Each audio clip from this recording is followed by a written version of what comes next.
Imaginem comigo que tocou a campainha da casa de vocês. Você que está em casa, pense, tocou essa campainha. Você está descansando, está tranquilo, é sábado. E quando você abre a porta, surpresa, é a crise. Só que ela não está sozinha, porque a crise nunca vem sozinha, né? Pelo menos na minha casa, ela nunca vem só ela, né? Quando vem a crise, ela sempre quer vir acompanhada de outras pessoas. Ela vem acompanhada do desânimo, do desencorajamento, ela vem acompanhada da dificuldade. E sem ser convidadas, junto com essa turma, vem as mentiras de Satanás. Toda essa turma bate à sua porta. E o que é que a gente faz quando essa turma bate à nossa porta? Porque a gente tem uma tendência a querer dizer que porque a gente é crente, cristão, a gente não vai passar por dificuldade.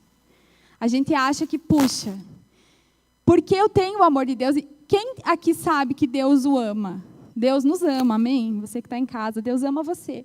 E porque a gente tem esse conforto do amor de Deus, às vezes a gente acha que as dificuldades que vão nos assolar, elas são leves, ou que a gente não vai passar por elas. Mas isso não é verdade. E Jesus mesmo disse, lá em João 16:33, eu lhes disse essas coisas para que em mim vocês tenham paz. Mas nesse mundo, contudo, tereis aflições. Então tenham bom ânimo, porque eu venci o mundo. Jesus nunca quis nos deixar enganados a respeito disso. Jesus nos disse, olha, vocês vão ter lutas. E traduzindo, talvez, na mensagem, no espírito daquilo que a Igreja Batista da Paz tem falado nos últimos dias, vai ser difícil, mas ter inteligência emocional é não deixar as circunstâncias dominarem você. É isso que nós temos aprendido? É isso? É ter inteligência emocional, é ter domínio próprio. Então, não é uma questão de se eu vou passar, mas de quando, né? Então, quando a adversidade bate na minha porta, quando eu passo pelas lutas, e aí a gente olha para a palavra e a gente encontra diversos personagens bíblicos que passaram por muitas dificuldades. E a Bíblia diz em Tiago 5,17 assim, Elias era homem semelhante a nós. Pense, Elias era semelhante a nós, sujeito aos mesmos sentimentos, e orou com fervor para que não chovesse sobre a terra por 3 anos e 6 meses, e não choveu. Depois orou de novo, então o céu deu chuva, e a terra produziu os seus frutos. Só que a parte A do versículo está dizendo que ele era sujeito aos mesmos sentimentos que nós. Então nós sabemos, nós temos essa consciência de que é importante vencer os tempos difíceis. Temos ou não temos essa consciência? Nós temos consciência de que nós temos que vencer, nós temos consciência de que não é uma situação permanente, mas de vez em quando a gente fica abatido. E eu achei tão interessante porque muitas vezes, quando a gente passa pela dificuldade, a gente não consegue ter a inteligência emocional necessária para passar. E eu fico tão confortada com a palavra, porque olha o que está escrito de Jó. De Jó, sabem o Jó, né? O Jó é o exemplo clássico do sofrimento, né? E a palavra diz assim, Jó 4, do 3 ao 5. Veja bem, você ensinou a muitos, fortaleceu mãos cansadas. As suas palavras sustentavam os que tropeçavam. Você fortaleceu os joelhos vacilantes. O que ele estava falando? Nossa, Jó, o cara. Sustentava os amigos, ajudava, dava a mão. Mas olha o que o versículo diz. Mas agora, quando chega a sua vez, você perde a paciência e ao ser atingido, você fica apavorado? Graças a Deus, né? Que não é só a gente que dá umas deslizadas de vez em quando, né? Mas o Jó também. Quando começou a passar pela luta, a sua resposta primeiro foi uma resposta difícil. De perder a paciência, de ficar apavorado, de ter medo. Então, a Bíblia nos conforta. E, diante dos personagens das histórias bíblicas, nós temos muitas lições importantes para tirar. Quando a Bíblia fala que a gente é semelhante a Elias, eu fico muito assim, impressionada, porque a história de Elias é tremenda. Elias orou e não choveu, Elias, quando tem aquela passagem de Elias que ele ora pelo azeite da botija, nunca falta o azeite. Imagine, gente, a pessoa ia lá, tirava, nunca faltava o azeite. Né? Depois o filho da viúva morreu, ele orou, Deus ressuscitou o menino. Quanta coisa impressionante aconteceu na vida de Elias. É ou não é verdade? Mas, depois de matar 850 profetas, porque a gente fala, Elias matou 450 profetas de Baal, né? Mas não foi 450 de Baal e mais 400 de Azera. Né? Todos profetas que não confessavam o nosso Deus. Então, ele matou 850 profetas, ele saiu fugido. Quando ele saiu fugido, aconteceu uma coisa. E aí, nós vamos ler para começar essa mensagem. 1 Reis, capítulo 19, do versículo 3 ao versículo 19. É um pouquinho grande, mas os irmãos vão acompanhando comigo, que é um texto muito rico da palavra de Deus. Elias ficou com medo e levantou-se e, para salvar a vida, se foi e chegou a Berseba, que pertence a Judá. E ali ele deixou o seu servo. Ele mesmo, porém, foi para o deserto, caminhando um dia inteiro. Por fim, sentou-se debaixo de um zimbro, sentiu vontade de morrer e orou: basta, Senhor, tira a minha vida, porque eu não sou melhor do que os meus pais. Deitou-se e dormiu debaixo do zimbro. E eis que um anjo tocou nele e lhe disse: levante-se e coma. Elias olhou e viu, perto da sua cabeça, um pão assado sobre as pedras em brasa e um jarro de água. Comeu, bebeu e tornou a dormir. O anjo do Senhor voltou e tocou nele e lhe disse: levante-se e coma, porque a viagem será longa. Então Elias se levantou, comeu e bebeu. E com a força daquela comida caminhou 40 dias e 40 noites até Horebe, o monte de Deus. Ali entrou numa caverna, onde passou a noite. E eis que a palavra do Senhor veio a ele e lhe disse: o que você está fazendo aqui, Elias? E ele respondeu: tenho sido muito zeloso pelo Senhor, Deus dos exércitos, porque os filhos de Israel deixaram a tua aliança, derrubaram os teus altares e mataram os teus profetas à espada. Só fiquei eu. E eles estão querendo tirar minha vida. Então lhe foi dito: saia daí. Diga comigo: saia daí. Saia daí. E fique diante do Senhor no monte. Eis que o Senhor estava passando. E um grande e forte vento fendia os montes e quebrava as rochas diante do Senhor, mas o Senhor não estava no vento. Depois do vento houve um terremoto, mas o Senhor não estava no terremoto. Depois do terremoto veio um fogo, mas o Senhor não estava no fogo. Depois do fogo veio o som de um suave sussurro. Quando Elias ouviu isso, cobriu o rosto com o manto e saiu. E se pôs à entrada da caverna. E eis que veio uma voz e lhe disse: o que você está fazendo aqui, Elias? E respondeu: eu tenho sido muito zeloso pelo Senhor, Deus dos exércitos, porque os filhos de Israel deixaram a tua aliança, derrubaram os teus altares, mataram os teus profetas à espada. Só fiquei eu. E eles estão querendo tirar minha vida. Então o Senhor disse a Elias: vá e volte o seu caminho para o deserto de Damasco. Chegando lá, unja Azael como rei da Síria, unja também Jeú, filho de Ninsi, como rei de Israel, e Eliseu, filho de Safete, de Abel-Meolá, como profeta em teu lugar. Quem escapar a espada de Azael, Jeú matará. Quem escapar a espada de Jaú, Eliseu matará.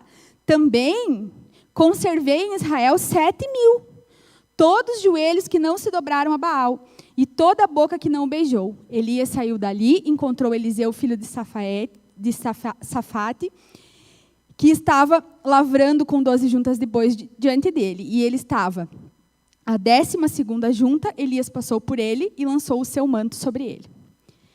Então, eu quero meditar um pouquinho sobre essa palavra, porque, embora, e eu quero dizer que eu já disse aqui que Elias foi um grande homem de Deus. Nessa parte da vida dele, ele cometeu alguns erros. E a Bíblia diz que toda a Escritura ela é apta para nos ensinar. Então, quando alguém comete algum erro, a gente tem que observar para não cometer também. E eu percebi aqui, no Elias, que era um homem semelhante a nós, alguns erros que destroem a nossa inteligência emocional. E desses erros que eu vou citar, eu já vivi todos. Então, eu sou especialista, posso falar. Né? A primeira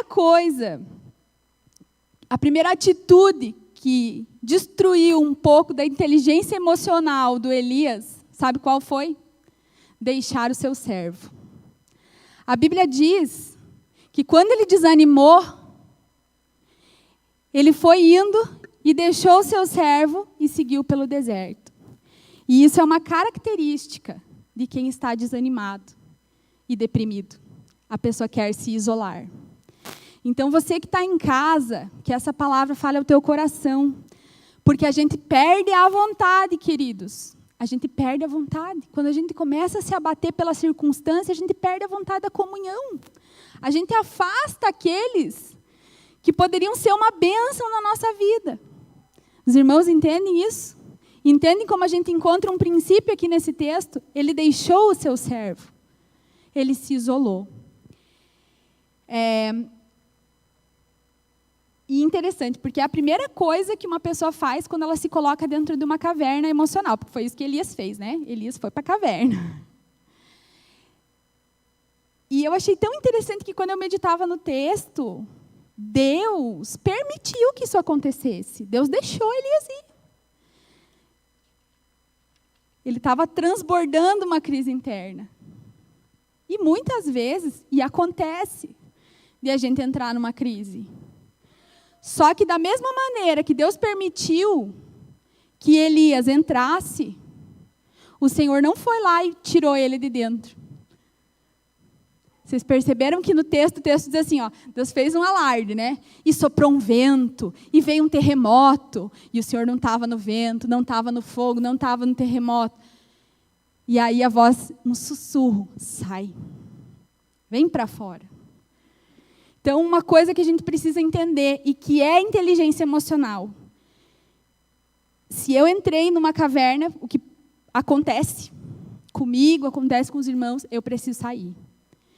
Ter essa verdade gravada no coração é muito importante, porque quando a gente está na fossa, irmãos, a gente não tem vontade de sair. Mas se a gente tem inteligência emocional, a gente diz, eu entrei, mas eu vou sair. Eu não tenho vontade de ir no culto, mas eu vou. Eu não queria ir procurar a pastora Lu, mas eu vou, né, pastora? Eu vou às vezes. De verdade. A pastora Rovena, principalmente.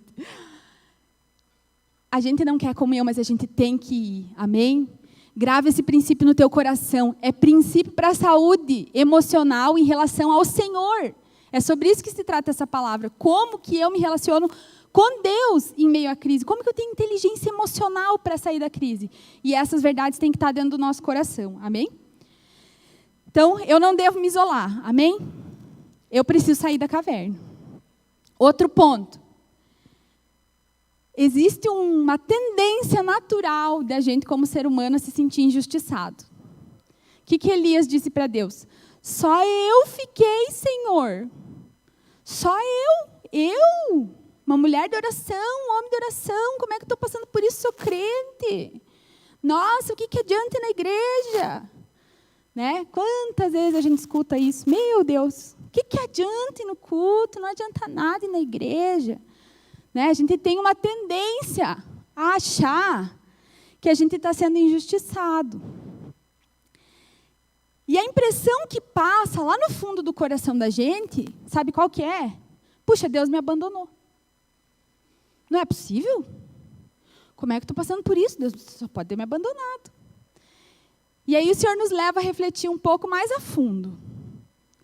Por que a gente sente esse sentimento de injustiça? Lá no fundo dele. Por quê? Por causa da comparação. A comparação é a raiz do problema. Porque aí eu estou passando por uma luta e eu vou no culto e o irmão vai lá contar um testemunho de bênção. E a gente pensa, nossa, Deus está com o irmão. E eu estou aqui orando, olha só, pedindo para Deus me dar esse negócio, fazer isso na minha vida, né? Me atender nesse sentido. E na minha vida não acontece. Olha aí, ó, na vida do irmão acontece. Então a gente quer, no fundo, saber que se o Deus que a gente serve é um Deus de justiça.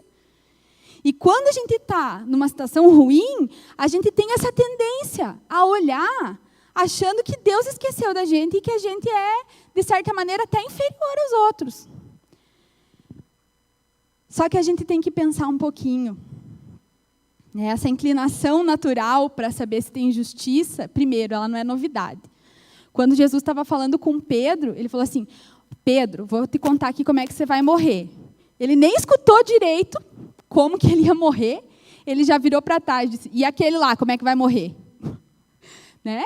Porque ele queria saber, né, se ia ter justiça, como ia ter esse duro juízo para ele, se ia ter para o outro, né, para o queridinho.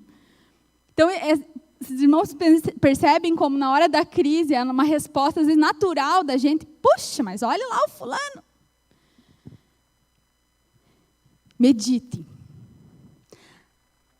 Medite. A gente fala assim, o irmão foi abençoado. Ei, Jesus, e eu? E eu? Né? Só que o problema é que quando a gente está sendo abençoado, a gente não está dizendo, ei, Senhor, e o meu irmão? Quando a gente está sendo abençoado, muito dificilmente a gente lembra que outras pessoas estão passando por uma crise muito difícil. Né? Porque você, uau, está na vitória, está na bênção, glória a Deus. Então a gente embaralha, porque daí quando a gente passa a luta, a gente nem percebe quantas lutas o outro chegou até estar naquele estágio lá, até estar vivendo aquela felicidade, aquela bênção. Pastora Rovena, foi só vitória a vida até aqui? Não. Pastor? Não, né? Então, assim, a gente tem que meditar, né? Se nem na vida dos nossos pastores é só vitória, quem dirá na nossa? Acontece. Então, a gente tem que perder o senso da injustiça. E na hora que vier esse sentimento, o que é inteligência emocional? Opa, estou passando. Hoje meu irmão não está passando, mas, né? Eu já estive não passando, e no futuro talvez eu vou estar não passando. Hoje é a minha vez. Hoje é o meu tempo. Então eu não preciso me sentir injustiçado. Isso é inteligência emocional. Deus tem uma medida certa para cada um de nós. Só que Deus tem uma medida diferente para todo mundo. Só que a medida diferente é perfeita. Então a medida que Ele tem na minha vida é perfeita para mim.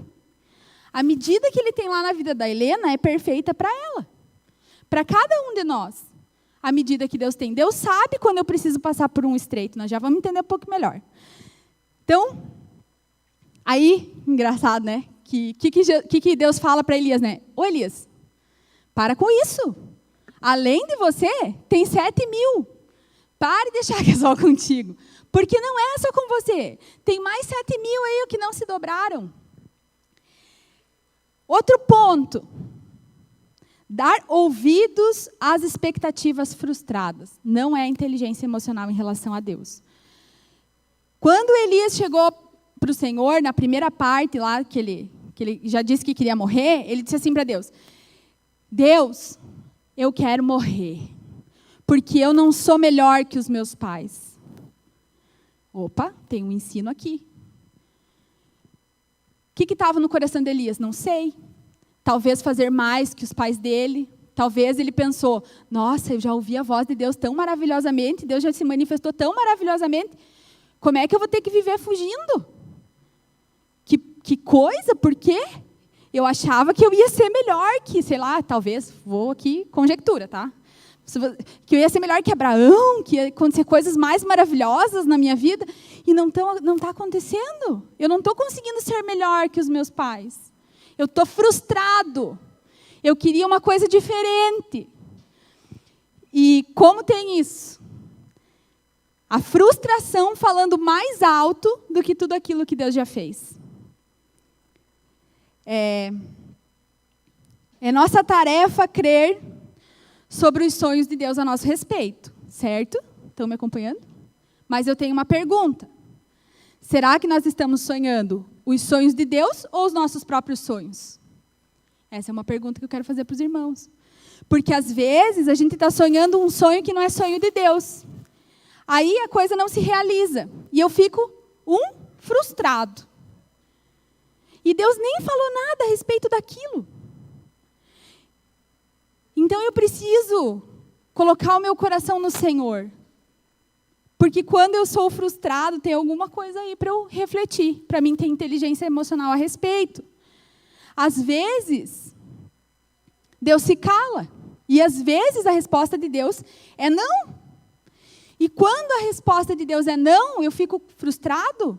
Se eu deixar, irmãos, coloquem isso no coração, se eu deixar a frustração sobre o não de Deus entrar no meu coração, eu perco o contentamento na hora de tudo que Deus já fez. A gente perde na hora o contentamento de tudo que Deus já fez, porque a gente fica frustrado, amargurado com aquilo que não deu certo. E eu vou dizer uma coisa para os irmãos. Quero fazer uma pergunta. Oração é um meio de Deus fazer o que eu quero? Quem acha que sim, levanta a mão. Ninguém. De certo modo, é. Mas de certo modo não é. Vou dar um exemplo. Ezequias, o rei, Deus mandou um profeta falar com Ezequias e falou, Ezequias, você vai morrer.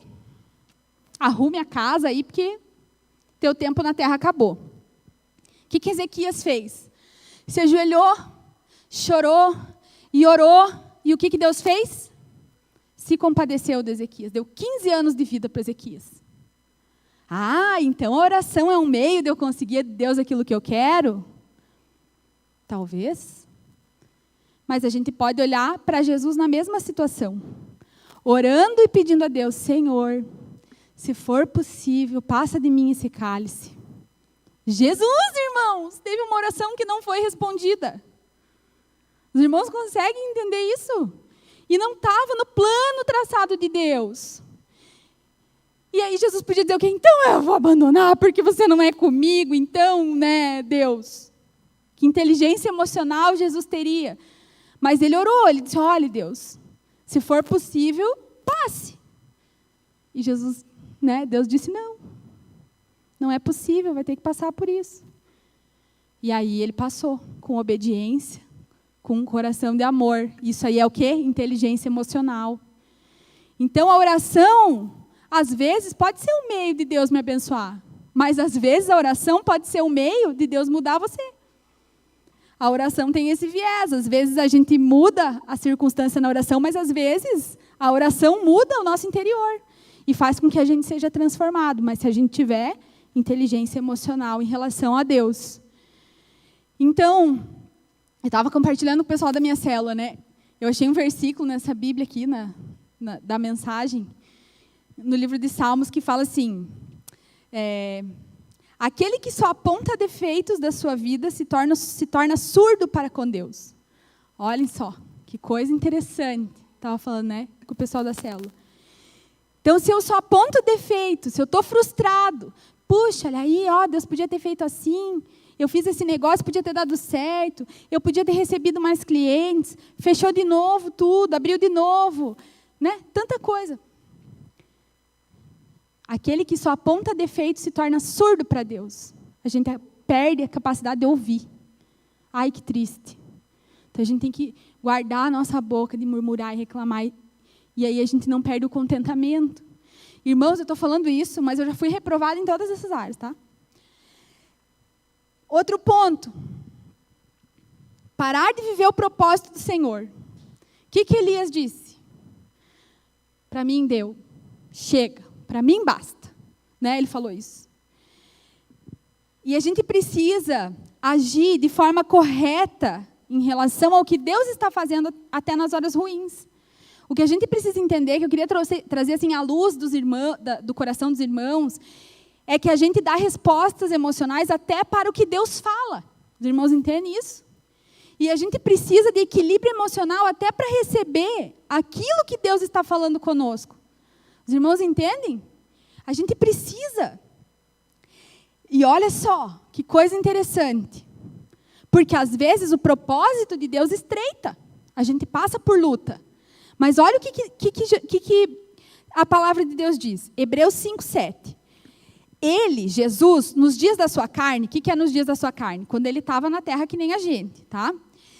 Tendo oferecido com forte clamor e lágrimas, orações e súplicas a quem o podia livrar da morte, foi ouvido por causa da sua reverência. Embora fosse filho, aprendeu a obediência pelas coisas que sofreu. Uau! Jesus nasceu obediente. A Bíblia diz que Jesus aprendeu a obediência pelas coisas que sofreu. E aí nós, alecrins dourados, não queremos passar por nenhum sofrimento. Eu falo isso com santo temor, porque a gente não gosta de passar por sofrimento. Sofrimento é ruim, eu me compadeço. Mas o sofrimento ele tem causa, para que a gente seja moldado. A gente não passa por estreito se Deus não deixar a gente passar. Aí a gente precisa crescer. E se a gente responder a Deus na hora do sofrimento com inteligência emocional, nós vamos ser como Jesus. Porque ele foi ouvido por causa da sua reverência. E aprendeu a obediência pelas coisas que sofreu, e tendo sido aperfeiçoado, tornou-se autor da salvação eterna para todos os que lhe obedecem. Olha que versículo maravilhoso. Então, aprender a obediência pelas coisas que nós sofremos, e não o contrário, porque às vezes a gente passa um sofrimento, passa uma luta, está passando uma crise conjugal. Quem é que gosta de passar uma crise conjugal bem legal? Ninguém. É horrível. Quando você vai deitar, você está com o coração apertado, é ruim. Mas nós temos que aprender a obedecer pelas coisas que sofremos, assim como Cristo. Eu li no Instagram do pastor Fernando Guilhem, aquele profeta, não sei se vocês conhecem. Ele faleceu de Covid agora, em fevereiro. E no último sermão que ele pregou, antes de partir para o Senhor, a mensagem que ele trouxe foi que a dor pode ser o ventre da grandeza. E que em todo processo de dor nós somos transformados. A dor é necessária, Deus tem um propósito na dor, a dor é professor. Então Deus usa as crises. E vocês já imaginaram que seres humanos nós seríamos se nós nunca passássemos por uma dificuldade? Nós não íamos ter empatia nenhuma, nós não íamos nos conectar com ninguém. Por exemplo, nós estávamos na célula quarta-feira, e eu passei a mão no cabelo assim e saiu um monte de cabelo. E eu falei, meu Deus, Fran, para a Fran do Tim, eu estou perdendo todos os cabelos dela, Suzy, eu também. Eu estou até com medo de ficar careca, ela falou para mim. Eu falei, eu sei como você está se sentindo, porque eu também estou assim. Então, quando a gente tem uma dor, e pela qual o irmão já passou, pelo qual o irmão está passando, nós podemos nos conectar. E aí a gente vive o propósito eterno de Deus, que é ser uma família. Então, quando alguém vem falando, o alemão sempre fala, né? O pessoal que bebe é tudo comigo, e usa droga, né? Por quê? Porque ele já passou por isso. Então, quando alguém precisa sair dessa vida, ele tem uma experiência muito maior que a minha. Então, Deus usa a dor que ele passou, então a dor tem propósito. E a Bíblia diz que Jesus é um sumo sacerdote que se compadece de nós. Porque a Bíblia diz que em todas as coisas ele foi provado, nas nossas fraquezas ele foi tentado, só que ele nunca pecou. Então você pensa assim, mas Jesus não sofreu essa agonia, essa depressão, esse desânimo que eu sinto. Não, Jesus já passou por isso. A Bíblia diz que em tudo ele foi provado, só que ele não pecou. Então vocês acham que Jesus nunca deve ter sentido vontade de desistir? Eu acho que já. Mas eu creio que ele respondeu essas coisas com inteligência emocional. Porque se a Bíblia diz que ele foi tentado em todas as coisas, é porque ele foi. E aí a Bíblia diz que a gente tem esse sumo sacerdote que entende as nossas fraquezas. Então Jesus nos entende. E a Bíblia diz que é por isso que a gente tem toda a confiança para se aproximar do trono da graça e receber misericórdia quando for necessário. Então Deus quer nos dar compaixão e misericórdia para os que estão em crise, e Deus tem um propósito na dor. Também, aqui rapidinho, o que aconteceu com Elias? Que é uma falta de inteligência emocional. Deixou de perceber o cuidado de Deus no meio da dor, em meio à crise. Porque a Bíblia diz que quando ele quis morrer e ele deitou lá embaixo da árvore, veio um anjo e serviu comida para ele, não é verdade? Serviu comida para ele atravessar o deserto. Só que a Bíblia nunca disse que essa travessia do deserto, ele saiu, porque a gente sabe, quem já estudou ali, né, Israel, naquela época, Israel se dividiu em duas partes. Tinha o Israel do norte e o Israel do sul, como se fossem dois países, para os irmãos entenderem melhor. Ele saiu lá do norte e foi caminhando até no sul. Para ele chegar até no sul, ele comeu uma comida que fortaleceu ele para caminhar 40 dias e 40 noites. Qual comida, se não for uma comida do céu, fortalece uma pessoa para andar 40 dias e 40 noites? É um milagre. Só que, o que os irmãos, olha só para os irmãos entenderem, não era parte do plano de Deus. Só que Deus sustentou ele mesmo assim. Deus não deixou faltar a energia, porque talvez Deus soubesse que ele ia morrer. E ainda assim, Deus permaneceu fiel. Aí ele entrou na caverna, aí Deus disse, sai da caverna. E daí Deus disse, sai da caverna, e Deus disse, agora volta. Né? Então, às vezes, Deus até deixa a gente dar uma voltinha mais comprida. E sustenta a gente ali na nossa teimosia, para a gente aprender, para Deus falar com a gente. E não foi num trovão, num milagre que Deus falou com ele. Foi num sussurro suave, a Bíblia diz. Então, Deus é fiel. Né? Deus é fiel na hora da crise. Deus permanece fiel. E se a gente não tiver isso no nosso coração, a gente vai pecar contra Deus. Se a gente não tiver gravado no nosso coração os atributos de Deus, nós temos uma chance muito grande de pecar contra Deus. De achar que Deus não é fiel, que Deus não é justo, que Deus não é bom. Então, isso tem que estar gravado no nosso coração. Recentemente, nós passamos por muitas lutas, eu e o alemão, né, amor? Foi uma sequência, assim, de desastre. Uma sequência de coisas, né? De coisas ruins. Para os irmãos saberem que a gente também passa coisas muito ruins, né? E a gente estava no hospital com a Rafa, e eu saí do hospital com a Rafa. E aquela tribulação de filho doente e tal, e isso foi uma das coisas que nos aconteceram. E eu cheguei num lugar, e a pastora Lu veio falar comigo. E ela disse para mim assim, eu não sei o que está acontecendo, mas toda vez que eu vou orar, Deus fala para mim, ora por ela, ora pela Suzy, ora pela Suzy. Isso aconteceu 2 vezes. Aconteceu uma vez com a pastora Lu, uma vez com a Dani. E eu fiquei pensando, puxa, eu estou passando por uma dificuldade, mas Deus está levantando pessoas para orar por mim. Eu passei por uma dificuldade no hospital, mas a minha filha não precisou da cirurgia. Eu passei por uma dificuldade com a minha mãe, mas ela não foi internada. Eu passei por uma dificuldade financeira, Deus proveu o dinheiro. Vocês entendem? Na hora que a gente está passando a dificuldade, a gente tem uma tendência natural a olhar só para a dor, né? Meu Deus, fiquei no hospital, minha mãe pegou Covid, agravou para pneumonia, a Gabi bateu a moto, a gente teve que resolver um acidente. Tipo, entendem? A gente tem uma tendência natural a olhar só para o que é ruim. Só que o Senhor quer que a gente tenha inteligência emocional e que a gente entenda que mesmo que a gente passe pelo vale da sombra e da morte, nós não precisamos temer, porque o Senhor estará conosco. Amém? Mesmo na dificuldade, mesmo na crise financeira, mesmo se for por culpa da minha própria teimosia, o Senhor está comigo, o Senhor está me sustentando. E eu quero dizer que a fé se apoia no caráter de Deus. A fé não se apoia nas nossas emoções. E se isso não tiver gravado no coração dos irmãos, na hora que vier a crise, nós vamos ser reprovados. Por isso que muita gente sai da igreja. A gente não entende. A gente passa pela dificuldade e a gente se revolta contra Deus, se revolta contra os irmãos, se revolta com todo mundo. E a gente não entende que o Senhor está na dificuldade, o Senhor está conosco, o Senhor está nos ensinando. Nos problemas de relacionamento, o Senhor está nos ensinando, o Senhor está trabalhando em nós. E a nossa fé de que Deus nos ama e que Deus cuida de nós não está apoiada nos nossos sentimentos. Está apoiada naquilo que Ele é. E Deus é amor, Deus é fiel, Deus é justo, e Ele não pode se negar a si mesmo.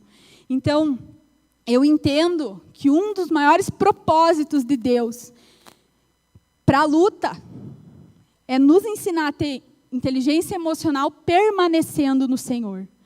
Né? A minha oração é que a gente permaneça no Senhor. É permanecer. Quando uma videira, imaginem lá, né? A planta que dá uva. ela está florescendo, dali a pouco vem o agricultor e poda. Quando ele poda, é para que ela, na estação correta, venha dar fruto. Certo? Ele não está podando para que ela saia fora, para que ela morra, mas para que ela dê fruto na estação correta. E qual que é o trabalho do ramo? É se esforçar para dar fruto, para fazer... Não, é permanecer. Então, na hora da luta, o que eu tenho que fazer por razão básica? Permanecer. Senhor, o Senhor sabe de tudo, estou passando por isso, o Senhor sabe de tudo. Então, vem aqui, Senhor, passa comigo essa luta, me ajuda nessa dificuldade, me ajuda a sair da caverna, eu quero te encontrar. Amém, irmãos? Vamos nos colocar em pé na presença do Senhor.